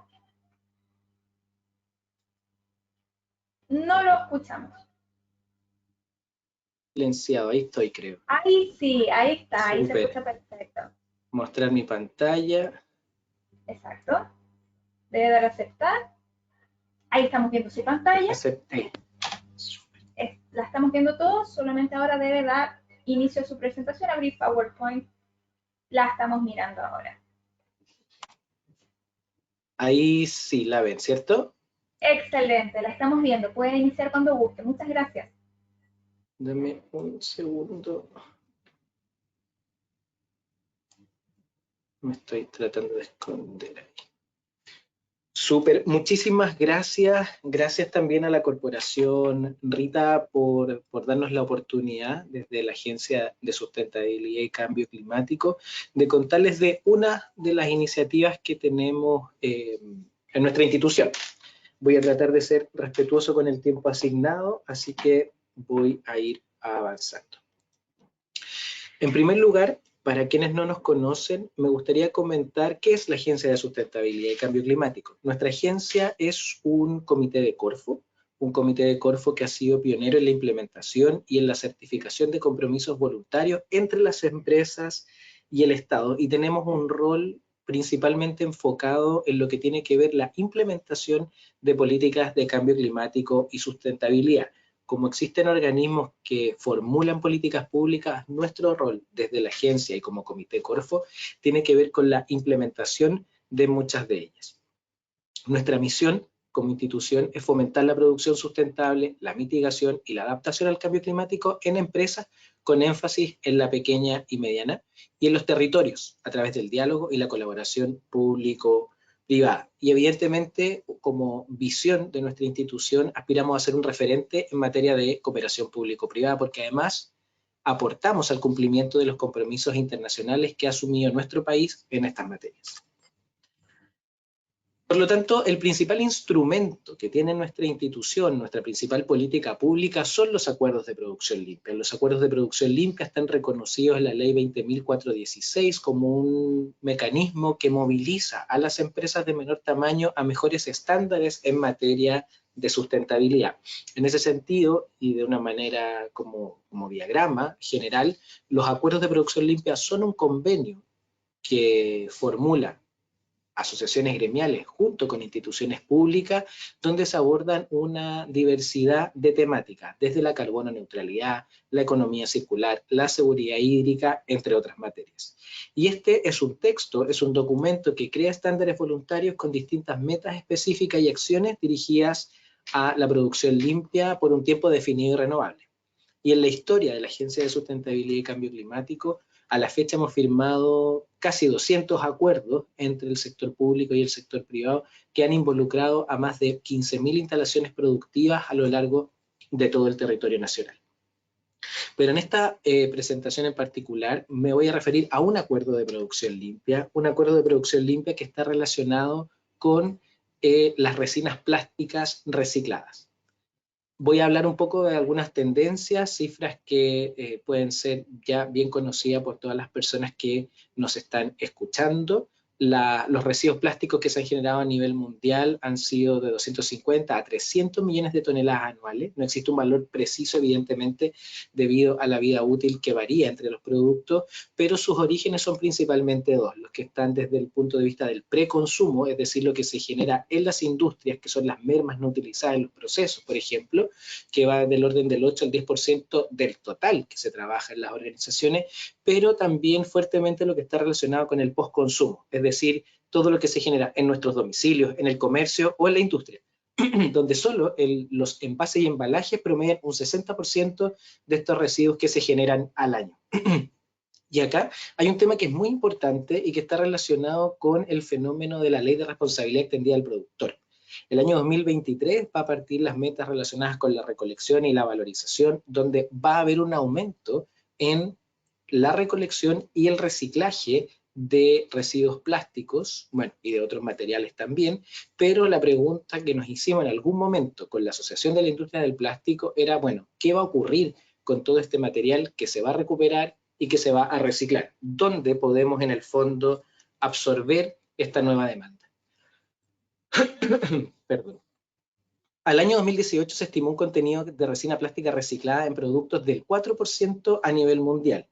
Lo que quiero decir con esto, que gran parte de los productos que utilizan plástico, en su mayoría utilizan resina virgen, y muy pocas utilizan resina derivada del reciclaje de productos plásticos. En el año 2019 se estimó un contenido de resina plástica reciclada en envases para vestuario, calzado y accesorios de un 13% para el sector bebidas, cosméticos, productos de cuidado personal y retail, entre un 6 y un 7% y solo un 4% para alimentos. Además hay ciertas restricciones sanitarias para algunos sectores en materia de utilización de resina reciclada. Pero hay una serie de sectores que demandan resinas plásticas recicladas y que se utiliza en ello, ya sea el sector de la construcción, de la agricultura, en temas de hogar, ocio y deportes. Entonces, la resina plástica reciclada tiene una fuerte oportunidad de aumentar su utilización, principalmente hoy día en nuestro país como parte de la Ley de Responsabilidad Extendida del Productor. Entonces tenemos distintos impulsores en esta demanda. Como hablaba también la panelista anterior, hay distintas políticas que promueven ciertos comportamientos y que promueven ciertos estándares. En materia de políticas ambientales tenemos legislaciones sobre el fomento al reciclaje y responsabilidad extendida del productor, que ya les mencionaba, pero también impuestos a la disposición final en rellenos sanitarios, sistemas de devolución, que también la ley de responsabilidad extendida del productor lo considera. Tenemos agendas de responsabilidad social corporativa y acuerdos voluntarios, como es el caso del acuerdo de producción limpia al cual me estoy refiriendo, y políticas de compra que también el sector público contempla a través de mercado público. Pero otro impulsor importante tiene que ver con la demanda de cada uno de nosotros como consumidores, con el aumento de la conciencia ambiental sobre el reciclaje y el uso de la energía y el reemplazo de ciertos productos metálicos y cerámicos por materiales de plástico, principalmente en la construcción y en piezas automotrices. Otro impulsor son las mejoras tecnológicas a través de mejoras en infraestructura disponible y procesos de destrucción y coformado que permiten un mayor contenido de material de mejor calidad. Y un tema que fue muy gravitante cuando se negoció este acuerdo de producción limpia tenía que ver con el costo de la materia prima, es decir, el menor costo de las resinas recicladas, que se estimaba en un 40 o un 70% más barato que la resina virgen. Ahora bien, dentro del análisis nacional de la industria del plástico en Chile, esta industria, que es la Asociación de Industriales del Plástico, agrupa a cerca de 430 empresas, que es la asociación gremial con la que trabajamos en el acuerdo de producción limpia, y genera más de 27.000 empleos directos. Y ahí en el diagrama que ustedes ven están los principales sectores que demandan productos de plástico, donde el sector de envase y embalaje ocupa una proporción muy importante. Ahora bien, dentro de la proyección de residuos tenemos una proyección de generación y reciclaje de envase hasta el año 5 de la implementación del decreto de meta. Ustedes saben que dentro de la ley de responsabilidad extendida del productor habían 6 productos prioritarios: neumáticos, baterías, aceites lubricantes, aparatos eléctricos y electrónicos, pilas y envases y embalaje. Y el sector de envases y embalaje ya tiene su decreto listo para partir el año 2023 con recolección. Por lo tanto, se estima que van a aumentar estas cifras de reciclaje. Y ahí ustedes ven en esta columna cómo aumenta la exigencia normativa para plástico domiciliario y para plástico no domiciliario respecto del reciclaje y cuánto de ello debiese ser valorizado. Por lo tanto, nos vamos a encontrar progresivamente a lo largo de los años con un mayor reciclaje de plástico. Y nuevamente la pregunta es, ¿qué hacemos con todo aquello que recolectamos y reciclamos? ¿Cuál es la salida que esto va a tener?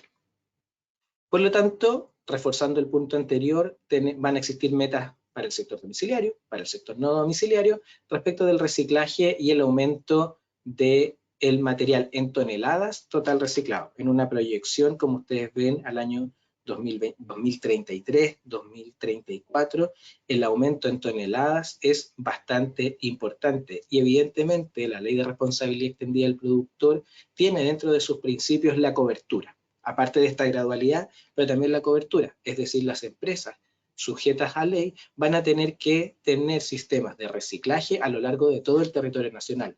Entonces tenemos que pensar cuáles van a ser los espacios para valorizar este pellet no solo en la zona central, donde hoy día hay capacidades instaladas, sino que también en otras regiones de nuestro país. Hay una serie de sectores que visualizamos junto con la Asociación de la Industria del Plástico que podrían ser demandantes de resina plástica para la fabricación de nuevos productos.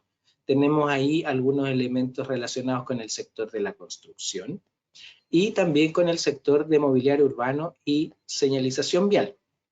Pero no podemos olvidar que existen ciertas restricciones del uso actualmente en resina plástica reciclada, principalmente por exigencias normativas respecto de resistencia estructural.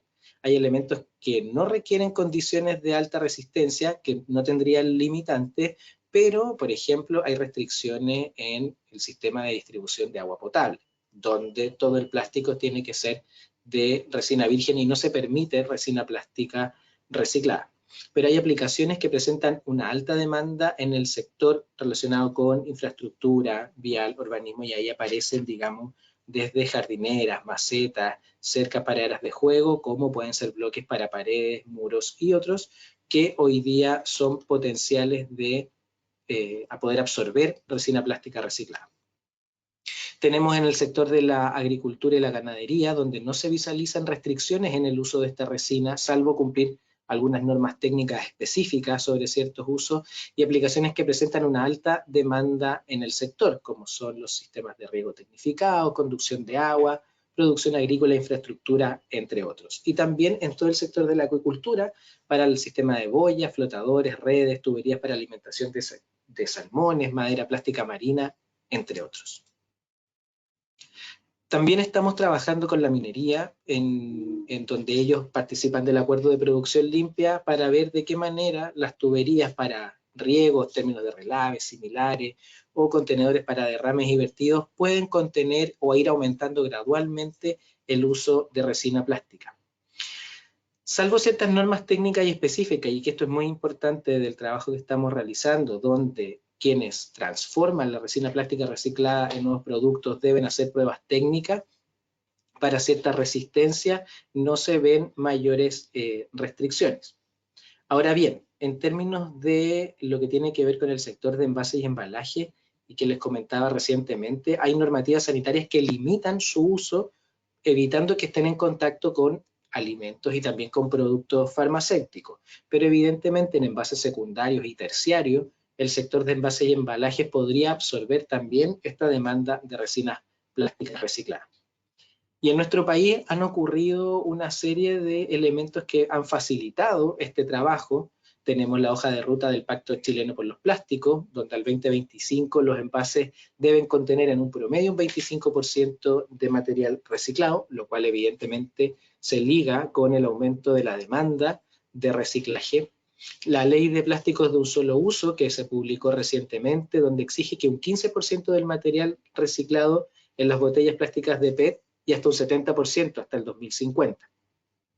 La hoja de ruta al sector construcción, también existen desde el Ministerio de Vivienda y Urbanismo estándares de construcción sustentable, también tienen directrices para elementos urbanos sustentables y el Ministerio de Obras Públicas también bajo la hoja de ruta nacional de economía circular. Entonces hay una serie de elementos que han sido habilitantes donde se va a potenciar la demanda de resinas plásticas recicladas.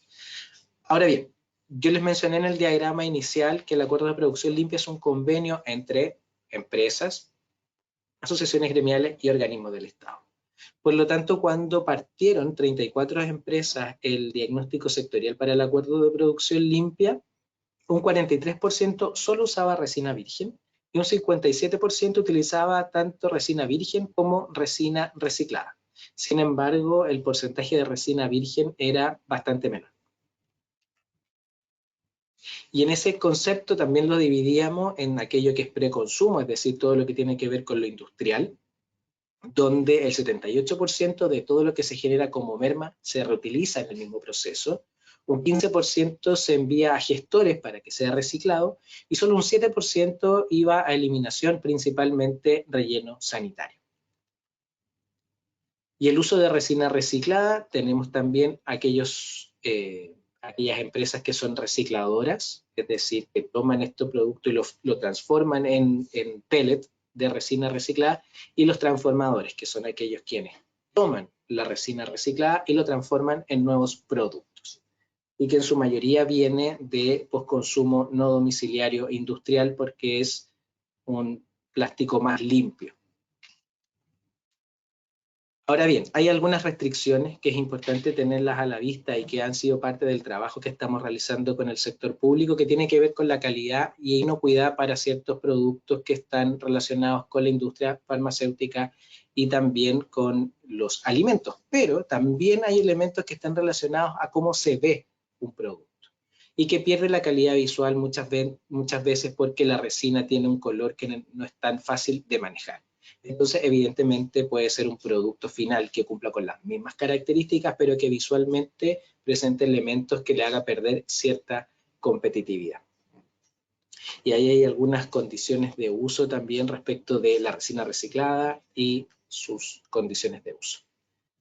Entonces, a modo de un poco resumen lo que les comentaba recientemente, dentro de los avances identificados, más de un 50% de los transformadores que pudimos encuestar utiliza resina virgen y reciclada, pero se da prioridad a las mermas, es decir, a lo que pasa en la industria, y luego a la resina de origen industrial. Sobre el 70% de los encuestados indica factible aumentar este porcentaje en sus productos, pero siempre considerando que para algunas aplicaciones existen limitaciones, pero también considerando que muchas empresas dicen en la medida que los sectores demandantes como minería, construcción, vivienda y urbanismo también exijan que los productos que ellos compran sean con resina reciclada. Bueno, las empresas que se encuestaron desarrollaban gestión de sus residuos, las mermas que no se utilizan se envían a gestores autorizados para su reciclaje. Y a nivel de la industria, el porcentaje de eliminación a relleno no supera el 7%. Evidentemente, gran parte de las empresas cuentan con un personal capacitado para hacer esta transformación, y en cuanto a la circularidad, ya existen avances que las empresas, algunas de ellas que me tocó visitar algunas plantas, fabrican productos y se los ofrecen a las marcas para que ellos vean que cumplen con ciertos estándares y potenciar la demanda de estos productos. Pero hay una serie de brechas que son las que hemos estado abordando a través del acuerdo de producción limpia. Evidentemente hay diferencias muy significativas entre la calidad de lo que se recolecta post consumo domiciliario y no domiciliario. Sabemos que la cultura del reciclaje domiciliario aún es incipiente, no todas las personas tienen las mismas costumbres en cómo dejan en algún punto limpio o en alguna recolección diferenciada los productos plásticos. No todas las personas tienen las mismas costumbres de enjuagar o no, por lo tanto, evidentemente cuando llega un gestor, muchas veces los contenidos de aceite o de otros pueden afectar este producto. No hay estándares de calidad de materiales en el mercado. Falta una clara identificación del origen de los residuos, procedimientos y estándares de calidad. Y eso es muy relevante porque los sectores que potencialmente podrían demandar productos que tengan resinas plásticas recicladas necesitan contar con fichas técnicas que den la seguridad de que ese material va a tener el mismo comportamiento que aquel que está con resina reciclada. Entonces hay una normativa escasa sobre este uso de material reciclado en ciertas aplicaciones, a pesar que no existe una prohibición, pero hay avances importantes en la materia. Ahora bien, dicho este contexto de cómo ha aumentado el reciclaje y de cómo hay también un entorno habilitante para ello, nosotros con la Asociación de la Industria del Plástico, como Agencia de Sustentabilidad y Cambio Climático, junto al Ministerio de Obras Públicas, Ministerio de Vivienda y Urbanismo, Ministerio del Medio Ambiente, también el Ministerio de Agricultura, trabajamos en un acuerdo de producción limpia que tiene 4 grandes metas y que actualmente están en implementación. La primera es generar información base sobre el origen y la caracterización de las resinas recicladas. Pudieron ustedes observar que existen diferencias para quien transforma esto en un producto dependiendo del origen. Entonces es muy importante poder hacer trazabilidad respecto del origen de este plástico reciclado. Lo segundo, que es muy relevante para el sector demandante, es poder evaluar e implementar protocolos o estándares de calidad para aumentar su uso en productos. La tercera meta tiene que ver con el corazón, a mi juicio, de este acuerdo de producción limpia. Acá están los servicios públicos que les mencioné, pero también está la Cámara de Comercio de Santiago respecto de todo el envase de e-commerce secundario y terciario. Está también la Sociedad Nacional de la Minería y la Cámara Chilena de la Construcción, que son sectores que pueden promover la demanda. Entonces, hay compromisos para cada uno de estos servicios de impulsar la demanda de productos que cuenten con resinas plásticas recicladas, lo que también le permite a la industria transformadora generar los productos que se requieren. Y una cuarta meta que tiene que ver con generar acciones de promoción, difusión y sensibilización sobre qué beneficios tiene el uso de estos productos que cuenten con estándares de calidad y trazabilidad definidos. Lo que nosotros esperamos al finalizar los 24 meses de implementación de este acuerdo de producción limpia, es tener un set de productos que tengan estándares de calidad y que sean demandados por distintos servicios que les mencioné. No quisiera entrar en esta presentación, está a disposición, yo ya las compartí, pero cada una de estas metas, como ustedes ven, tiene bajadas bien específicas respecto de lo que las empresas van registrando, tanto las transformadoras como las recicladoras, para poder caracterizar las resinas recicladas. También en materia de los estándares de calidad hay elementos que son bien claros y que están relacionados con el Instituto Nacional de Normalización respecto de las fichas técnicas. Incluso hay un sistema de ecoetiquetado para informar el contenido de material reciclado en los productos. Acá está todo lo que yo les mencionaba respecto del Ministerio de Obras Públicas, SONAMI, la Cámara Chilena de la Construcción, el Ministerio de Agricultura, para poder potenciar el uso de productos con resinas plásticas recicladas. Y la última meta respecto de la información de proveedores y también de la difusión y sensibilización que queremos hacer a sectores potencialmente demandantes. Lo que queremos es poder efectivamente impulsar una circularidad relacionada con el plástico, porque por una parte se avanza en reciclaje, pero también en dónde se pueden posicionar estos productos en sectores demandantes. Así que eso, espero no haberme pasado en el tiempo, les pido las disculpas si tuve que avanzar muy rápido, pero también quedo ahí para poder responder algunas preguntas. Sebastián, muchísimas gracias por tan interesante presentación. Sé que está con muchas actividades y de todas formas quería igual de poder acompañarnos en esta jornada, así que estoy muy agradecida por ello, y a mis palabras de agradecimiento también se quiere sumar la presidenta de nuestra corporación, doctora.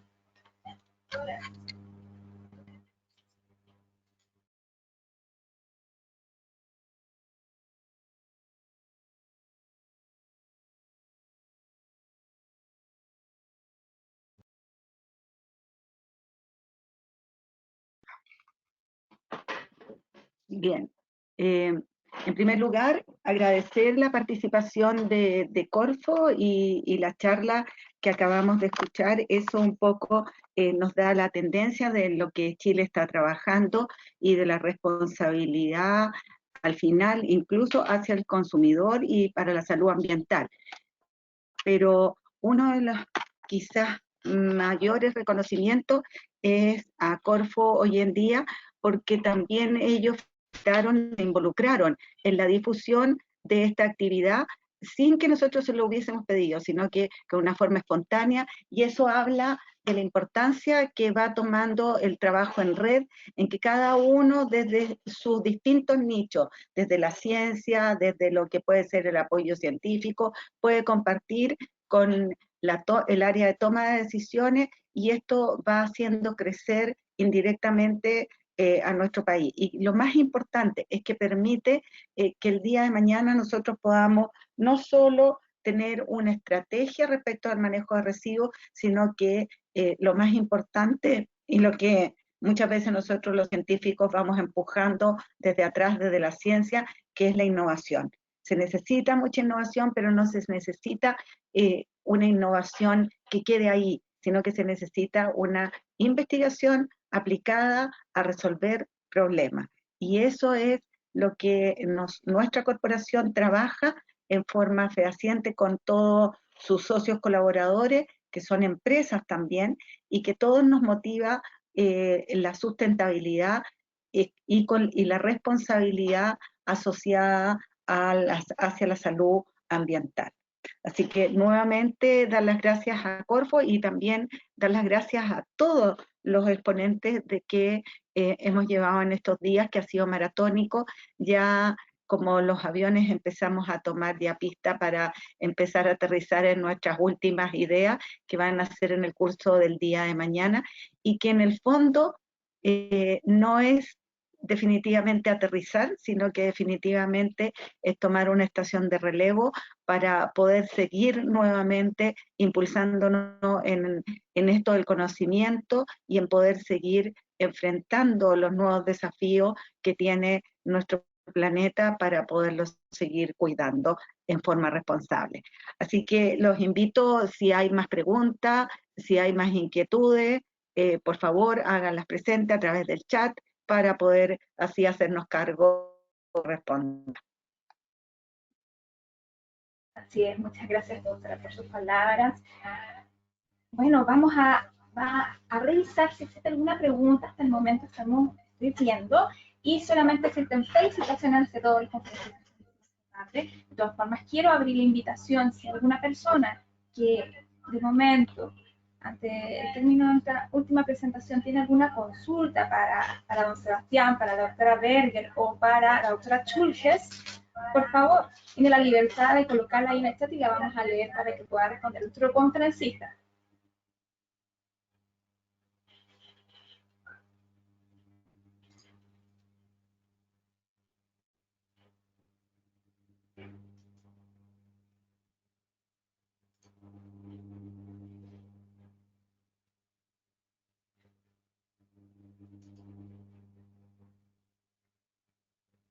Nos siguen enviando más felicitaciones. Al parecer no existe ningún tipo de consulta adicional. Vamos a dar muchas gracias a todos quienes nos han acompañado esta tarde, a todos nuestros conferencistas. Ha sido una jornada de charlas muy interesantes, de contenidos muy valiosos. Y que los esperamos nuevamente mañana, desde las 9 de la mañana, en la última jornada de nuestro 8º workshop internacional, cuya temática abordar en esta versión es microplásticos y su impacto climático. Nos vemos mañana y que tengan muy buena tarde todos.